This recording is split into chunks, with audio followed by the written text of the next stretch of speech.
This is another suspenseful masterpiece in the history of British literature and also the pinnacle work of Daphne du Maurier, the author of Rebecca.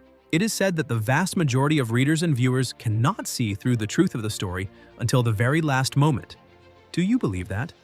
The story takes place in Victorian England. The protagonist, Philip, is a wealthy young man who has just graduated from an aristocratic school. Orphaned since childhood, Philip was raised by his cousin Ambrose, who took care of him as a father would. Ambrose was 20 years older than Philip, and the two shared a bond as close as father and son, even resembling each other in both appearance and temperament. By the time Ambrose reached his 40s, he had no intention of marrying and planned to leave his estate and inheritance entirely to his younger cousin Philip. Philip, in turn, was very dependent on and admired his cousin. So, after graduating, he eagerly returned to his hometown, hoping that Ambrose would help guide him in planning his future. However, upon returning to Ambrose's estate, Philip learned from the servants that Ambrose had recently developed severe rheumatism. Following the doctor's advice, he had already left for Florence in Italy, where the sunlight was abundant, to recover. Before leaving, Ambrose had entrusted his vast estate to Philip, who was just about to come home, and to Philip's godfather, Nick, to manage together. Nick's daughter, Louise, was around the same age as Philip. The two grew up together and were childhood playmates. Louise was always drawn to Philip, obviously harboring feelings of love for him. Nick also hoped that his daughter would marry Philip, but Philip didn't seem to have feelings for Louise. Instead, he was more concerned about his cousin Ambrose's health. Months later, Philip finally received Ambrose's first letter. In the letter, Ambrose not only reassured his cousin that he was in good health, but also mentioned a woman named Rachel. It was said that Rachel was elegant in appearance and graceful in demeanor, a local noble widow and a distant relative Ambrose had never met before. During Ambrose's recovery, Rachel took meticulous care of him. Middle-aged Ambrose fell madly in love with this woman and had already eloped with her. They were now legally married. Between the lines, Ambrose's letter was filled with barely concealed happiness. However, after reading the letter, Philip felt a mix of emotions. On the one hand, he was glad that his cousin had finally found happiness in marriage. On the other hand, he couldn't help but feel curiosity and jealousy towards this sister-in-law he had never met. He longed to see her face as soon as possible. Yet, as days passed, Ambrose never brought his new wife back to the estate. Just as Philip was starting to feel confused and uneasy, he received another letter from his cousin Ambrose. This time, the handwriting was messy and scrawled. In this letter, Ambrose was completely different from before. He began to harshly accuse his new wife Rachel, calling her a sinister viper. He even blamed his current migraines and declining health on Rachel, accusing her of plotting to harm him. Because of the distance, the letter had been sent more than a month earlier. So, after reading it, the anxious Philip had no idea about Ambrose's current condition. Out of concern, Philip first shared the situation with his godfather, Nick, and then immediately set off for Florence, Italy. But when Philip rushed there, he learned that his cousin Ambrose had already died of a brain tumor. Philip's first reaction was to suspect that his cousin's wife Rachel had murdered Ambrose in order to seize his inheritance. However, Ambrose's personal lawyer in Italy, Mr. Rinaldi, firmly insisted that Ambrose had indeed died of a brain tumor. There was no doubt about it. While saying this, Rinaldi even showed Philip the doctor's diagnosis report and told him that brain cancer patients often suffer not only from headaches, but also from frequent hallucinations. In the days leading up to Ambrose's death, he had often imagined that his wife Rachel was watching him, even plotting to harm him. But in reality, Rachel had been carefully nursing Ambrose throughout his illness. Ambrose's death had struck her hard. Before Philip arrived, Rachel had just left Florence to travel and recover from the ordeal. Additionally, Rinaldi told Philip that Ambrose had made a will before his death, leaving his estate and all his assets to his cousin Philip. Rachel, as his legal wife, did not receive a single penny. Rinaldi said that if Rachel truly had murdered Ambrose for his fortune, it was hard to imagine how things could have ended up like this. Yet his words did little to ease the doubts lingering in Philip's heart. He couldn't help but think that the only reason Rachel had failed to claim the inheritance was because his cousin must have seen through her scheme before his death. Because of this, Philip secretly swore to himself that one day, if he met Rachel, he would expose her vicious nature to her face. But for now, his priority was to bring Ambrose's ashes back to England for a quiet burial. What Philip didn't expect was that no sooner had he returned to England with Ambrose's ashes than he received a letter from Rachel. In the letter, Rachel claimed she had come to England herself to return some of Ambrose's personal belongings to the government. After reading the letter and thinking it over, Philip decided to invite Rachel to stay at his estate, planning to seize this opportunity to humiliate and take revenge on her face to face. Not long after, Rachel arrived as promised. The moment Philip saw his cousin's widow, his previous plans almost instantly dissolved. Rachel was not only graceful and well-mannered, but there was always a hint of subtle sorrow between her brows. When Rachel saw Philip, whose appearance was so similar to Ambrose's, tears welled up in her eyes. At that moment, Philip began to waver completely in his judgment. Perhaps Ambrose truly did die of brain cancer, and the woman before him really was a kind, gentle wife of great virtue. After returning Ambrose's personal belongings to Philip, Rachel had originally intended to leave the estate. However, Philip, wanting to observe and test Rachel further, persuaded her to stay temporarily under the pretense of helping manage the estate. Rachel did not refuse and graciously accepted Philip's invitation. In the days that followed, Rachel not only managed every aspect of the estate's affairs with great order and care, but she was also gentle, friendly, and showed just the right balance in dealing with others. Her attentiveness and kindness won over everyone who came into contact with her. Even Philip, who had been uneasy and full of suspicion, soon found himself utterly captivated by Rachel. His doubts gradually faded, replaced by a growing admiration. One evening, as Rachel was chatting casually with Philip, she revealed that she was planning to work as a governess for the daughter of the neighboring estate's owner. Philip immediately realized that Rachel might be short on money. The next morning, he went straight to his godfather, Nick, hoping to transfer part of Ambrose's inheritance to Rachel. It turned out that although Philip had inherited Ambrose's estate, there was a condition attached to the will. To prevent Philip, still too young, from recklessly squandering his fortune, Ambrose had stipulated that Philip must turn 25 before he could freely control the assets. Until then, Nick would temporarily manage the inheritance on his behalf. Now, there were still several months left until Philip's 25th birthday. That's why he came to Nick to discuss transferring part of the inheritance to Rachel. Nick kindly advised Philip not to act impulsively. In his view, Rachel was an experienced and sophisticated woman who had mastered the art of seduction. Her appearance of virtue and gentleness might very well be a facade, with her true aim being to extract money from the naive and inexperienced Philip. But Philip, blinded by his first love, couldn't hear Nick's advice at all and insisted on signing the agreement to transfer part of the inheritance. Excited, he handed the agreement over to Rachel himself. Yet, the usually gentle and calm Rachel did not express gratitude for Philip's generosity. Instead, she flew into a rage. She told Philip that she was fully capable of supporting herself and that her purpose in coming to England was never to fight for the inheritance. However, Philip's actions had clearly sent a message to everyone around them, that Rachel was a woman greedy for money. Philip never imagined that his good intentions would offend Rachel so deeply, but paradoxically, this made him admire her even more. That night, he sincerely apologized to Rachel and explained his true reason for offering the inheritance. He simply didn't want her to live too harsh a life.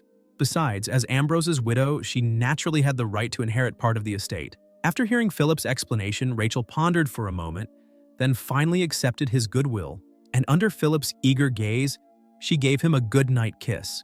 That kiss completely captivated Philip. Just like Ambrose before him, he fell madly in love with Rachel. Soon, the annual Christmas celebration arrived. Every year at this time, the estate would host a grand Christmas banquet. Before the banquet began, Philip presented Rachel with a priceless pearl necklace as a Christmas gift. This necklace was a family heirloom passed down through generations, and only the mistress of the family had the right to wear it. When Ambrose married Rachel in Italy, he hadn't brought the necklace with him, so he never placed it around his new wife's neck. Now, by giving it to Rachel, Philip was undoubtedly announcing to everyone that he had decided to marry her. Unaware of the deeper meaning, Rachel accepted the gift. Philip's godfather, Nick, was furious when he witnessed this. After all, he had always planned for his daughter Louise to marry Philip. But now, Philip was entangled with his own cousin's widow. Determined to stop this almost incestuous relationship, Nick privately approached Philip to warn him to be cautious of Rachel. According to Nick's prior investigation, while Rachel appeared virtuous and frugal on the surface, she was actually a promiscuous woman with extravagant habits. It was even rumored that her first husband had died in a duel with her lover. However, Philip, intoxicated by the happiness of his first love, believed that Nick was maliciously slandering Rachel. Seeing how stubborn Philip was, Nick decided to take drastic action. In front of Rachel and using his authority as the guardian of the inheritance, he ordered Philip to reclaim the pearl necklace he had given away. This put Philip in an extremely embarrassing position. Fortunately, Rachel was understanding. Not only did she return the necklace, but she also gently comforted the humiliated Philip. Not long after, one day, while sorting through Ambrose's belongings, Philip accidentally discovered another unsigned will. In this will, Ambrose only left the estate to Philip, but the rest of his fortune was to be inherited by his new wife, Rachel. When Philip questioned Rachel about it, she finally revealed the truth. It turned out that Ambrose had drafted this will when Rachel was pregnant. But after Rachel sadly suffered a miscarriage, and as Ambrose's illness worsened, their relationship deteriorated. As a result, Ambrose never signed the will. Learning the truth, Philip felt that he had robbed Rachel of what was rightfully hers. To make it up to her, he secretly made a decision. On the day before his 25th birthday, Philip asked his lawyer to draft a new property transfer agreement. According to this agreement, he would give all the family property, including the estate, to Rachel. Of course, there was one condition: Rachel must not remarry. After drafting the agreement, Philip provocatively took it to Nick's house and demanded his signature. Seeing that Philip had made up his mind, Nick had no choice but to sign the agreement. In fact, he had no power to stop Philip because the next day would be Philip's 25th birthday, and by then, Philip would have full control over Ambrose's entire inheritance. After signing, Philip took the agreement and the pearl necklace that Nick had previously reclaimed, feeling satisfied as he rode back to his estate. However, his joy soon turned to misfortune. While riding along a cliffside path, the road suddenly collapsed. Philip's horse lost its footing, causing Philip to be thrown off the saddle and nearly fall into the deep abyss. Luckily, he reacted quickly and managed to grab onto a rock at the edge of the cliff, saving his life. Yet, this accident didn't dampen Philip's spirits at all. As soon as midnight passed and he returned to the estate, he couldn't wait to grab the property transfer agreement, along with a large bundle of jewelry. He climbed through Rachel's window and threw the jewelry onto her bed. Faced with the stunned Rachel, Philip told her that he had just turned 25 and now had full authority over his family's estate. Rachel, looking at this passionate young man completely driven by love, seemed moved by his innocence and playful nature. She happily put on the pearl necklace and spent a wonderful night with Philip. Early the next morning, while Rachel was still asleep, Philip got up and placed the property transfer agreement beside the bed, wanting to surprise his beloved. However, when Rachel woke up and saw the agreement, she didn't feel any joy at all. Instead, she became deeply troubled. Philip, still intoxicated by happiness, failed to notice Rachel's strange reaction. That night, Nick brought his daughter Louise to the estate to celebrate Philip's 25th birthday. After several rounds of drinks, Philip, in front of Nick, Louise, and Rachel, announced his intention to marry Rachel. Unexpectedly, the most intense reaction didn't come from Nick or Louise, it came from Rachel. Rachel directly scolded Philip, accusing him of drunken nonsense and wild fantasies. After Nick and Louise left, the two of them had a huge argument. Rachel angrily accused Philip of announcing their marriage without her consent, saying it was a humiliation to her. Philip, full of dreams of love, couldn't understand. If Rachel didn't want to marry him, why did she spend the night with him? To this, Rachel explained that Philip had always treated her so well, and she simply wanted to repay his kindness, but that didn't mean she was willing to marry him. Hearing this explanation, a drunk Philip suddenly felt a sharp headache. He couldn't comprehend what Rachel meant. She had used her body to repay him, yet she was unwilling to marry him. He wondered what kind of relationship that was supposed to be. The more he thought about it, the more he lost control. In a fit of rage, he grabbed Rachel by the neck and forced her to swear that she would never leave him. Rachel immediately felt suffocated and began to struggle desperately. In the chaos, the pearl necklace around her neck was torn apart by the crazed Philip. The sound of the pearls scattering on the floor finally brought Philip back to his senses. He gradually loosened his grip and Rachel barely escaped with her life. From that moment on, Rachel never dared to be alone with Philip again. However, it seemed as though Philip forgot everything that happened on his birthday night. Instead, he felt confused by Rachel's cold attitude. Left with no choice, he went to find Nick's daughter, Louise, to pour out his troubles.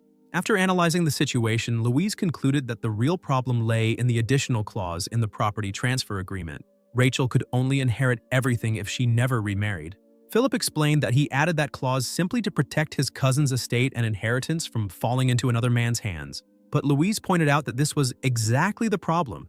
Maybe the one Rachel truly loved wasn't Philip. She suspected that Rachel stayed at the estate only to get the money so she could live a wealthy, happy life with her true love. But now, with the clause restricting her from ever remarrying, the agreement had become meaningless to Rachel. Louise's speculation deeply wounded Philip. Could Rachel really be a two-faced woman with another man in her heart? If that were true, Then was there another hidden truth behind his cousin Ambrose's death? The more Philip thought about it, the more depressed and frightened he became. Soon he fell gravely ill, overcome with anxiety and suspicion. He remained unconscious for 5 whole days. During his coma, Rachel stayed by his bedside, taking care of him with great attention. Finally, when Philip woke up, Rachel personally brewed him herbal medicinal tea every day to strengthen his body and often stood by his side, urging him to drink it.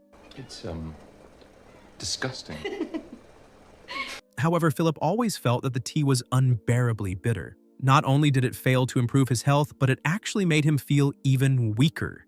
What made him even more suspicious was that he noticed Rachel had been frequently going out lately. Once, he even caught her hiding inside the house, sneakily reading a letter. Determined to uncover Rachel's secrets, Philip secretly followed her during one of her outings. To his shock, he saw that the person Rachel was meeting was none other than Rinaldi, the lawyer Ambrose had hired in Italy. Even more disturbing was that the two of them seemed quite intimate. Consumed by jealousy, Philip returned home. Just then, a male servant from the estate approached him and handed him a letter written by Ambrose before his death, a desperate plea for help. It turned out that when Rachel had been sorting through Ambrose's belongings after his death, she had distributed some of his clothes to the estate's servants. This particular letter was found by the servant in the pocket of one of Ambrose's jackets. Ambrose must have written the letter, but never got the chance to send it before he suddenly fell ill. In the letter, Ambrose claimed that his new wife Rachel had been poisoning him with a bitter herbal tea.